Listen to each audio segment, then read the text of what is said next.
Welcome to the land of salt. Here, the soil is salt. It's literally because of what's under this white desert that we have electric cars. But there's a downside.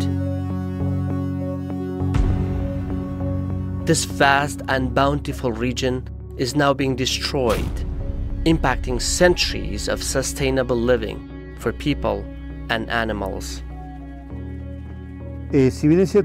While on the one hand, electric vehicles don't pollute the environment directly, people don't know the other side of the story.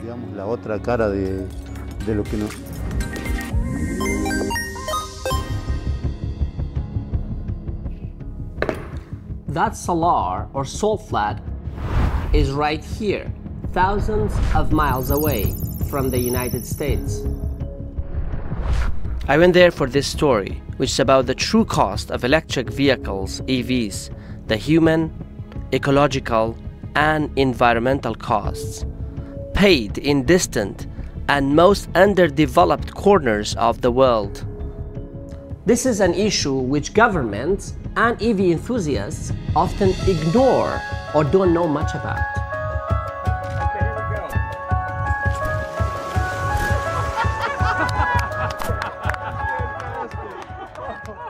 You might have seen this. It's US President Joe Biden promoting a Ford electric truck. Government leaders promote EVs as an environmentally friendly choice, the right thing to do for our warming climate and the future of our children. The future of the auto industry is electric. There's no turning back. They almost turn it into a moral imperative. Embracing EVs, they say, is an essential step in our energy transition from fossil fuels to renewable and cleaner sources. But is that really the reason why they promote EVs? When you look at this huge document, the Inflation Reduction Act of 2022 in the United States, you see how governments take extraordinary measures like providing thousands of dollars in tax credits to incentivize purchasing EVs. This happens all over the world. In some countries like Norway, EVs are the sole viable option that the public has. Yes, really, there is no other option. But here is the big question that I'm trying to answer here. Are EVs as ethical and environmentally friendly as they're proclaimed to be? In South America, I learned that the reality is far more nuanced than the positive image projected.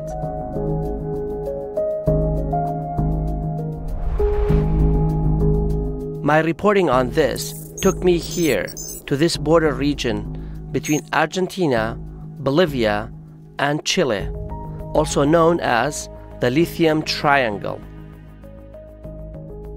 Lithium, also known as white gold, is the primary material used in the giant batteries that power electric cars like Tesla. It's also used in rechargeable batteries for other electronic devices like smartphones, but in much smaller quantities.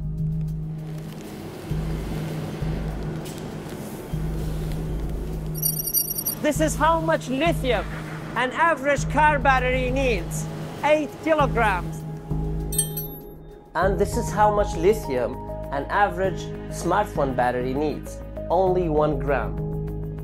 This area is increasingly important.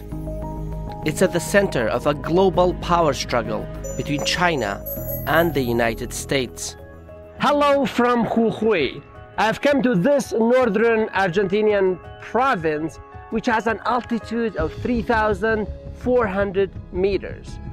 Up in the high altitude Andean landscape, there's a harsh and arid region.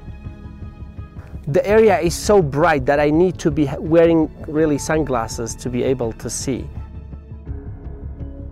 This place has for centuries been home to indigenous communities that have lived sustainably and harmoniously with nature. I was born here. This is my village, my home.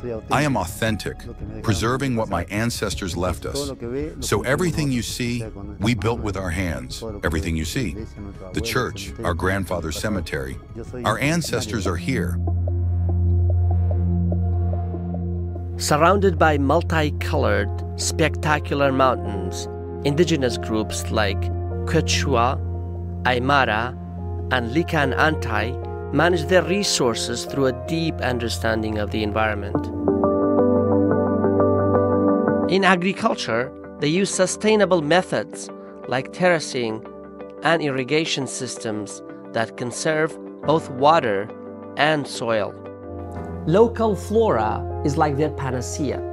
It's used for everything: food, medicine, construction material. I was in the car driving through one of the villages when I saw this.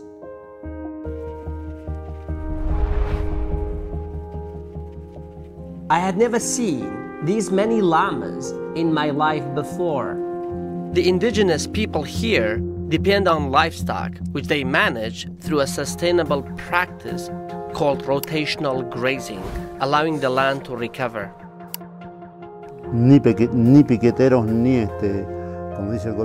We don't rely on welfare programs. We are a self-sustaining community. We don't need national benefits because we've always been this way. We are happy with how we live.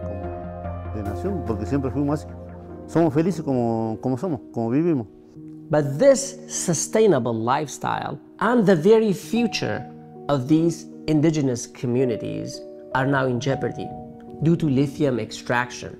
That's according to the villagers and multiple scientists who have studied the ecological impact of lithium extraction in the area. If we run out of water, it directly means looking to other countries, which is something we don't want. We want to live in our territory, where our grandparents fought for these lands, for this territory, years ago. We want to defend it in the same way. Jujuy is the Argentina side of the triangle, where lithium mining has only recently begun.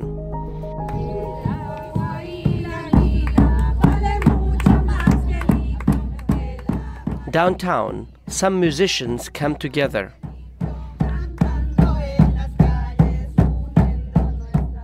The lyrics critique multinational corporations that have begun mining lithium in the area, threatening to displace dozens of indigenous communities. Last time, the protest was not so peaceful. Local government forces brutally cracked down on anti-mining protesters. People were blinded by the police's rubber bullets. Some say they were physically and sexually assaulted. Graffiti everywhere cries out against injustice as Argentina's new right-wing president, Javier Milei, has pledged to develop lithium, saying that it's good for the country's inflationary economy. For example, there's a lagoon where I live, and it used to hold water for 2 to 3 months. Now it dries up quickly as if the land is empty underneath. Aurora is one of those villagers leading protests against lithium extraction.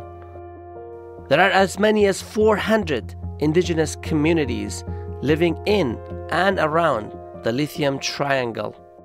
I am affected because these people are sucking up all the water. They are going to take it to extract lithium. And for those who are working there, a lot with fresh water, and that endangers us. We won't have water. And we won't be able to live.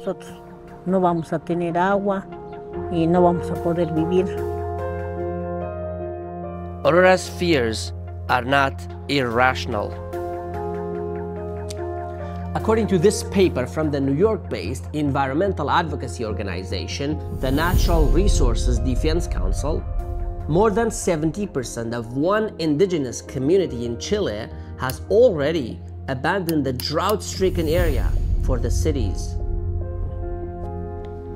There's also this study showing how mining is hurting biodiversity in the area. It's focused on flamingos, the beautiful bird which has long been part of cultural celebrations in the Triangle. This is an academic paper by 6 scholars from reputable European and US universities.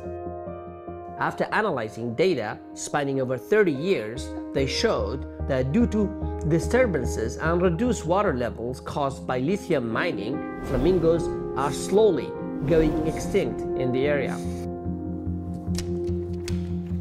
And finally, you need to look at this 2020 United Nations report to grasp the gravity of the situation and understand how lithium mining is intensifying the drought in the Triangle. It estimates that lithium extraction has led to a 65% decline in water levels in and around the Atacama salt flat of Chile. My question is, what exactly makes lithium mining so bad? And why is nobody doing anything about it? After lithium is pumped up as brine from underground, it's left in ponds where millions of liters of water are evaporated.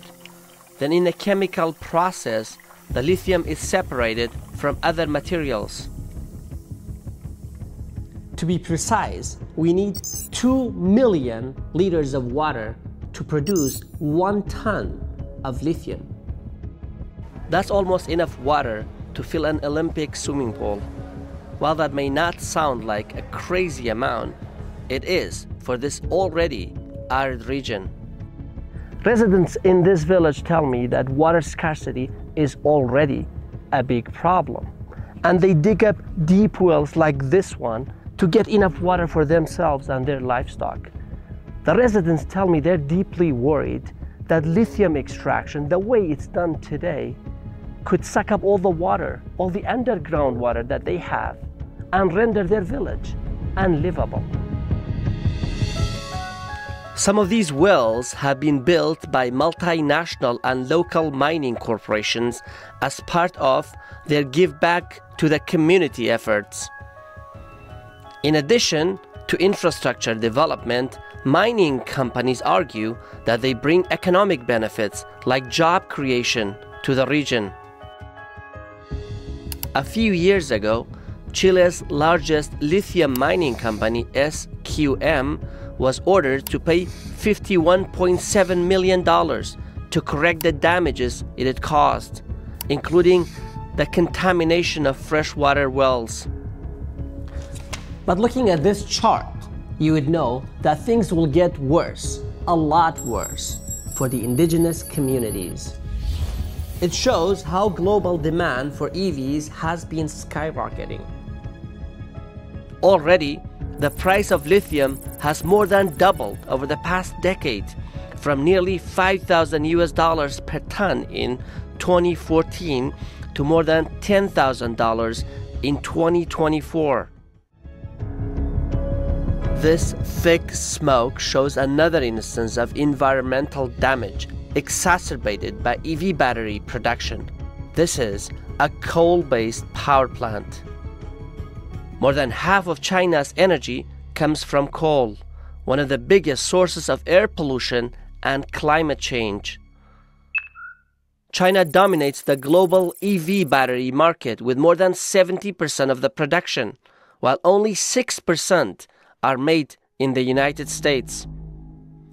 As China dominates the EV battery market, the Biden administration considers their investment in lithium in South America a threat to democracy. Now here's a fact about EVs that might break your brain. At least 70% of their batteries are made with energy from coal in China. Yes, you heard that right. 70% of the lithium-ion batteries that cars use are manufactured in China with coal. Then how good are electric cars for the environment if so much coal is burned just to make their batteries.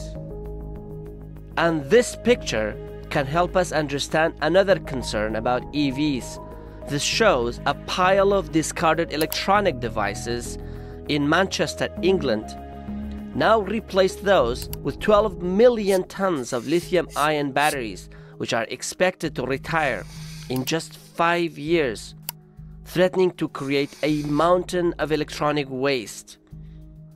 This, scientists warn, will cause an unprecedented environmental disaster if not managed properly. Look, I love EVs. I already own a Model 3 Tesla whose battery is made in the United States, not in China.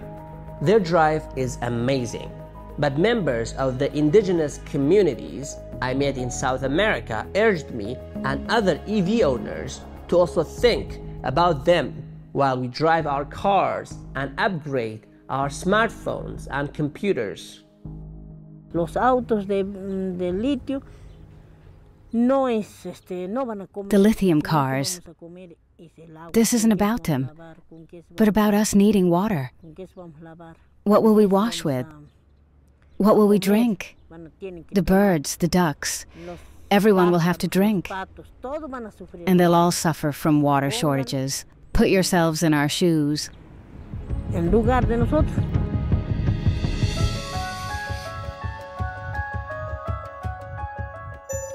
Given the intense global competition for lithium, the villagers here recognize it's unrealistic to demand an end to mining. They simply want the world to discover a more sustainable way that won't make their region unlivable. And there are already efforts to make lithium extraction more sustainable. There is, for example, something called direct lithium extraction, or DLE. It's a method to extract lithium from brine more efficiently without the water-intensive evaporation ponds currently used. Other recommendations that have been put forward include better water management through recycling, creating buffer zones to protect biodiversity, involving the indigenous communities in decision-making and sharing some of the profits with them, and last but not least, using alternative battery technologies like sodium-ion to decrease reliance on lithium. If you want to learn the whole story of more amazing innovations in our fast-paced world, consider subscribing to Rudaw Innovation. We travel the world to uncover stories that you might otherwise never hear about. Thank you for watching.